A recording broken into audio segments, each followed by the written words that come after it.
দিচ্ছিল না, কিন্তু আপনি আমাকে বাড়ি ভাড়া দিতে। তুমি আসেন, আপনি আমার বুকে আসেন ভাইয়া। ও কি যে শান্তি লাগছে ভাইয়া আমার। ও ভাইয়া, এক্সকিউজ মি ভাইয়া, এই বাসাটা কি ভাড়া হয়ে গেছে? না, বাসা ভাড়া এখনো হয় নাই।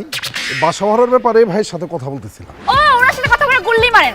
আপনি বাসাটা আমাকে ভাড়া দেন, আমি ভাড়া নিব। বলেন কত টাকা অ্যাডভান্স দিতে হবে? এই দাঁড়ান দাঁড়ান, আপনি কিসের অ্যাডভান্স দিবেন? এই বাসা আমি অলরেডি ভাড়া নিয়ে ফেলছি, আপনি অন্য বাসা দেখেন যান। এই মিথ্যা কথা বলছেন কেন?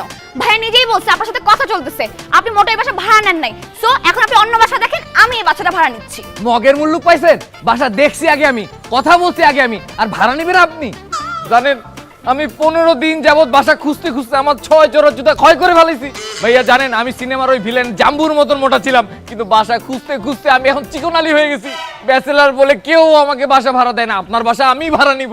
ভাইয়া ভাইয়া, আমিও নায়িকা ময়ূরের মতো মোটা ছিলাম, এই যে বাসা খুঁজতে খুঁজতে আমিও চিকন হয়ে গেছি। দেখেন দেখেন ভাইয়া, বাসা খোঁজার মতো এনার্জি আমার নাই, অতএব বাসাটা আমার। অসম্ভব, এই বাসা ভাড়া শুধু আমিই নিব মামা। কোনো ব্যাচেলার মেয়েকে বাসা ভাড়া দিবেন না।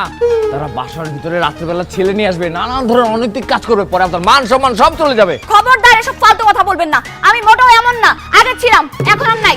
ভাই এসব কাজ কারা করে জানেন না? এসব ব্যাচেলার ছেলেরাই তো করে। ভাইয়া আপনি যদি উনাকে বাসা ভাড়া দেন তাহলে তো আপনার বাসা শেষ।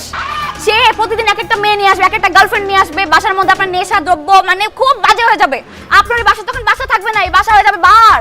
আপনি তো চারদিকে তাকান, দেখেন একদম গাঁজাখোরের মতো লাগতেছে, রেগুলার গাঁজা খায়, বুঝাই দিতেছে ভাই। এই খবরদার, আমাকে গাঁজাখোর বলবি না। তুই গাঁজাখোর, তোর বাপ গাঁজাখোর, তোর বয়ফ্রেন্ড গাঁজাখোর, তোর 14 গুষ্টি গাঁজাখোর।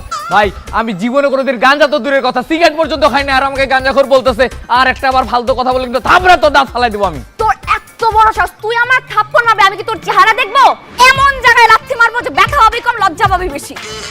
এই ভাই, আপনার বাসা ভাড়া কত বলেন? 8,000 টাকা। আপনাকে আমি 10,000 টাকা ভাড়া দিব। আমি আপনাকে 12,000 টাকা ভাড়া দিব। আমি আপনাকে 20,000 টাকা ভাড়া দিব। আমি আপনাকে 30,000 টাকা ভাড়া দিব।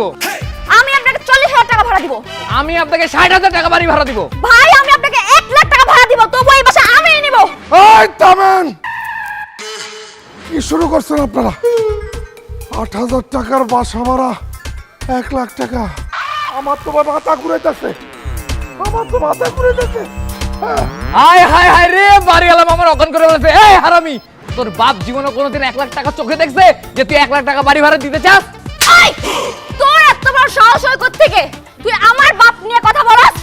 হ্যাঁ? তোর কত বড় সাহস, তুই একটা মাইয়া মানুষে আমার গালে চড় মারছস। তুই আমার গালে থাপ্পড় দিছস? হ্যাঁ দিছস তুই? তোর আমি ছাড়া দেব। তোর ছেলে আমি। এই! এই!